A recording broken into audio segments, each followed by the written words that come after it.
Aditya Degree Colleges, leading companies లో 10,000 plus placements with 13.5 lakhs highest package. సినీ పరిశ్రమ ఓ మంచి నటుడిని కోల్పోయింది. తెలంగాణ యాస భాషలో మాట్లాడుతూ అందరినీ భయపెడుతూ నవ్విస్తూ ఫిష్ వెంకట్ శుక్రవారం రాత్రి కన్నుమూశారు. గత కొంతకాలంగా కిడ్నీ పాడే అనారోగ్యానికి గురై చికిత్స పొందుతున్న ఆయన ఆరోగ్యం ఒక్కసారిగా విషమించడంతో తుదిశ్వాస విడిచారు. 2-3 సినిమాలు చేస్తే పెద్ద పెద్ద కార్లు, మంచి ఇళ్ళు, సరిపడే డబ్బు సంపాదించే రోజులు ఇవి. ఆయన 100ల కొద్దీ సినిమాలు చేశారు. దిగ్గజ నటులు, పేరొందిన డైరెక్టర్లతో పనిచేశారు. ఎన్ని సినిమాలు చేసినా ఏం సంపాదించుకోలేకపోయారు. సంపాదించింది దాచుకోలేకపోయారు. ఆసుపత్రుల్లో ఆదుకునే దాతల సాయం కోసం ఫిష్ వెంకట్ కుటుంబం ఎదురు చూసింది. మనసున్న మహారాజులు ఎంతోమంది ఫిష్ వెంకట్కు సాయం చేశారు. పలువురు సినీ, రాజకీయ ప్రముఖులు ఆర్థిక సాయం అందించి ఫిష్ వెంకట్ బతికించే ప్రయత్నం చేశారు. కానీ టాలీవుడ్ నుంచి మాత్రం ఆశించిన స్థాయిలో సాయం అందలేదనే అసంతృప్తిని సినీ అభిమానులు వ్యక్తపరుస్తున్నారు. ఫిష్ వెంకట్కు 2 కిడ్నీలు కూడా పాడయ్యాయి. కిడ్నీ మార్పిడి కోసం సుమారు 50 లక్షల రూపాయలు అవసరమవుతాయి. ఆ డబ్బు ఇస్తున్నామని ఫేక్ కాల్స్ వచ్చి ఉసూరుమనిపించాయే తప్ప ఎవరూ కూడా ముందుకు రాలేదన్నటువంటి అభిప్రాయం వ్యక్తమవుతోంది. ఫిష్ వెంకట్ విషయంలో మీడియా మాత్రం ముందుకొచ్చి అండగా నిలబడింది. ఆయన పరిస్థితిని నలుగురికి తెలిసేలా చేసి ఆయన్ను కాపాడే ప్రయత్నాలు చేసినా చివరికి ఫలితం లేకపోవడం మాత్రం అత్యంత బాధాకరం. ఫిష్ వెంకట్ చనిపోవడంతో ఆయన కుటుంబం తీవ్ర దుఃఖంలో కూరుకుపోయింది. భార్య, పిల్లలు కన్నీరు మున్నీరుగా వెలిపిస్తున్నారు. ఆయన్ను ప్రాణాలతో రక్షించుకోవడానికి వారు చేయని ప్రయత్నాలంటూ లేవు. కాపాడాలని కన్నీళ్లతో చేతులెత్తి వేడుకున్నారు. బతికించాలంటూ దేవుణ్ణి ప్రార్థించారు. కానీ వారికి కన్నీళ్లే మిగిలాయి. ఎవరో ఒకరు వస్తారు, సాయం చేస్తారు, ఫిష్ వెంకట్ బతుకుతాడు, మళ్ళీ సినిమాల్లో అడుగు పెడతాడు అని అందరూ భావించారు. కానీ ఆయన మరణం మాత్రం తీవ్ర దిగ్భ్రాంతికి గురి చేసింది. చందానగర్లో ప్రైవేట్ ఆసుపత్రిలో గత కొంతకాలంగా ఆయన చికిత్స తీసుకుంటూ ఉన్నారు. 2 కిడ్నీలు ఫెయిల్ కావడంతో, మరోవైపు డయాబెటీస్ తీవ్రంగా ఉండటంతో ముందుగా ఫిష్ వెంకట్ కాలు ఇన్ఫెక్షన్ గురైంది. అప్పుడే సుమన్ టీవీ వారి ఇంటికి వెళ్ళి మరి సుమన్ టీవీ ప్రపంచానికి ఫిష్ వెంకట్ ఆరోగ్య పరిస్థితి ఏంటి, ఫిష్ వెంకట్ ఆర్థిక పరిస్థితి ఏంటి, ఇవన్నీ కూడా చూపించే ప్రయత్నం చేసింది. కానీ కొంతమంది సాయం చేశారు. సుమన్ టీవీ కూడా అప్పటికప్పుడు వారి కుటుంబానికి తక్షణ సాయం చేసింది. ఇంకా ఎవరైనా ఇండస్ట్రీ వాళ్ళు కావచ్చు, ఫిష్ వెంకట్ మీద అభిమానం ఉన్న ప్రతి ఒక్కరూ కూడా సాయం చేయాలని చెప్పి సుమన్ టీవీ చాలామందికి చూపించింది ఆయన పరిస్థితిని. కానీ చాలామంది సాయం చేసే ఉద్దేశంతో ఫేక్ కాల్స్ చేశారు. ఫేక్ కాల్స్ చేపించినటువంటి పరిస్థితి కూడా ఉంది. కుటుంబం అసలే బాధలో ఉంది. ఆ ఫేక్ కాల్స్ వల్ల మరింత ఇబ్బంది పడింది. రేపే వస్తున్నాము, రేపే కొన్ని లక్షల రూపాయలు మీకు ఇస్తున్నాం, ఫిష్ వెంకట్ బాగుండాలి, పలానా హీరో మీకు డబ్బులు ఇవ్వబోతున్నాడు, పలానా హీరో నేరుగా మీ ఇంటికి వచ్చి మిమ్మల్ని కలిసి ఫిష్ వెంకట్ని పరామర్శించి డబ్బులు ఇవ్వబోతున్నారు, చెక్కులు అందివ్వబోతున్నారు, ఇలాంటి ఫేక్ కాల్స్ చాలానే వచ్చినాయి. కానీ వాళ్ళు నిజంగా అది ఇండస్ట్రీ నుంచే వచ్చింది. చాలామంది హీరోలతో కలిసి పనిచేశారు కదా ఫిష్ వెంకట్. ఆ హీరోలే వాళ్ళతో ఉన్నటువంటి అనుబంధం మేరకు నేరుగా వచ్చి పరామర్శించి డబ్బులు ఇస్తారేమో అని చెప్పి వాళ్ళు కూడా ఎదురు చూశారు. కళ్ళు కాయలు కాసేలు ఎదురు చూశారు. కానీ ఎవరు రాలేదు. తర్వాత తెలిసింది ఇవన్నీ ఫేక్ కాల్స్ చేసి చాలామంది నమ్మించి ఈ విధంగా బురుడి కొట్టించారని చెప్పి తర్వాత అర్థమైంది.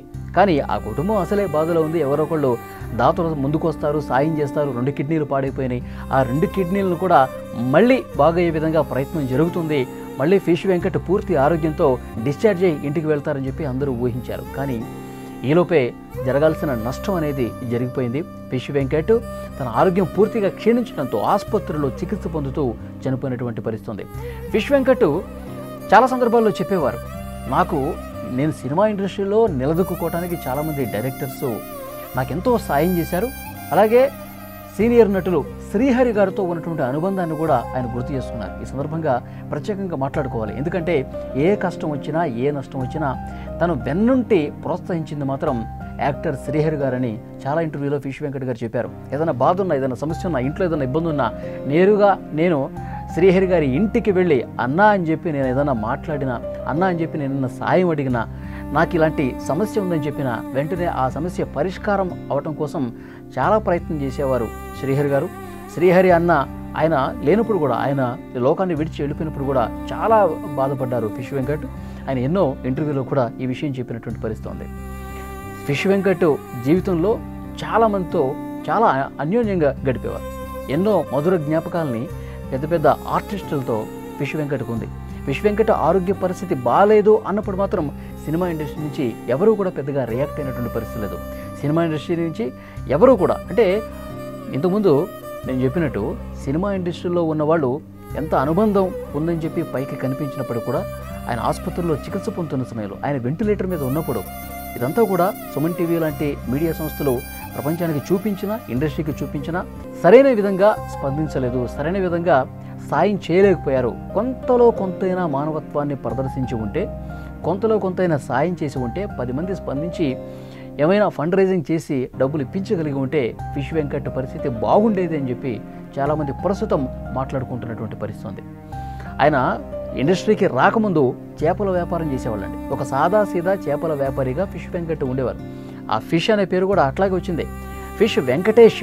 ఈయన హైదరాబాద్లోనే పుట్టి పెరిగారు కాబట్టి ఆయన ఆ హైదరాబాద్ లాంగ్వేజ్, ఆ యాస భాష కూడా ఆయన పోషించిన పాత్రలు బట్టి మనకు అర్థమవుతుంది. విలన్ పక్కనే ఉండి తెలంగాణ యాసతో ఏ విధంగా మాట్లాడేవాళ్ళు, ఏ విధంగా డైలాగ్స్ చెప్పేవాళ్ళు, ఏ విధంగా నవ్వించేవాళ్ళు మనందరికీ తెలుసు. సో ఇండస్ట్రీలో ఉన్న చాలా పెద్ద డైరెక్టర్లు కూడా ఫిష్ వెంకట్ కోసమే కొన్ని సీన్స్ క్రియేట్ చేసి ఫిష్ వెంకట్ కోసమే కొన్ని ఆ క్యారెక్టర్ డిజైన్ చేసినటువంటి సందర్భాలు కూడా ఉన్నాయి. చాలామంది డైరెక్టర్స్ చెప్పిన పరిస్థితి ఉంది. అయితే ఫిష్ వెంకట్ ఆరోగ్యం గత కొన్నాళ్ళుగా అస్సలు బాగాలేదు. ఆయన డయాబెటీస్తో బాధపడుతున్నారు. కాలుకి ఇన్ఫెక్షన్ అయింది. ఇన్ఫెక్షన్ అయినటువంటి సందర్భంలో కూడా ఈ విషయం చాలామందికి తెలియదు. చాలామందికి తెలియకుండానే ఆయన ఇంట్లోనే ఏకాంతంగా గడిపిన పరిస్థితి ఉంది. ట్రీట్మెంట్ కూడా సరిగా చేయించుకోలేక ఇంట్లో గడిపినటువంటి సందర్భం ఉంది. ఎందుకంటే అంతకుముందే సుమన్ టీవీ ఫిష్ వెంకట్తో వీడియోలు చేసింది. ఫిష్ వెంకట్ ఆరోగ్య పరిస్థితి తెలుసుకొని నేరుగా సుమన్ టీవీ అక్కడికి వెళ్ళి వారి కుటుంబంతో మాట్లాడి సాయం చేసింది. ఆ తర్వాత ఇండస్ట్రీకి తెలిసిన ఫిష్ వెంకట్ ఆరోగ్య పరిస్థితి, ఆయనకి సినిమాలు లేవు, క్యారెక్టర్స్ లేవు, ఆయన ఎలాంటి సినిమాలు కూడా చేయట్లా, ఎందుకంటే ఆరోగ్యం బాగాలేదు. మరి ఆరోగ్యం బాగాలేదు, ఒకవైపు డబ్బులు లేవు, ఆయన చికిత్స తీసుకోవడానికి కూడా ఇబ్బందికర పరిస్థితులు ఉన్నాయి. అయినా కానీ ఎవరు కూడా పెద్దగా రియాక్ట్ అవ్వలేదు. అందరూ కూడా గాలికి వదిలేశారని చెప్పాలి.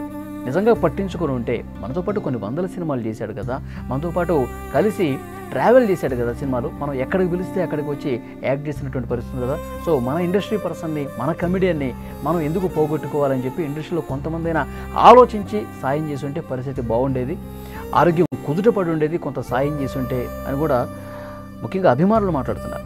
ఫిష్ వెంకట్ కామెడీని విపరీతంగా అభిమానించే అభిమానులు, ముఖ్యంగా హైదరాబాద్లో చాలా ప్రాంతాల్లో ఆయన ఫ్యాన్స్ ఉన్నారండి. ముఖ్యంగా రామ్నగర్ ప్రాంతంలో ఫిష్ వెంకట్ కోసం ఆయన సండే ఇంట్లో ఉంటారేమో, ఆయనతో ఒక 10 నిమిషాలు మాట్లాడొద్దామని చెప్పి చాలామంది కూడా ఆయన ఇంటికి వెళ్ళి పలకరిస్తూ ఉంటారు. ఆయన ఆరోగ్యం బాగాలేనప్పుడు కొంతలో కొంత ఫండ్ రైజింగ్ చేసింది ఆయన అభిమానులే, అంతే తప్ప ఇండస్ట్రీ నుంచి పెద్దగా రియాక్షన్ రాలేదు.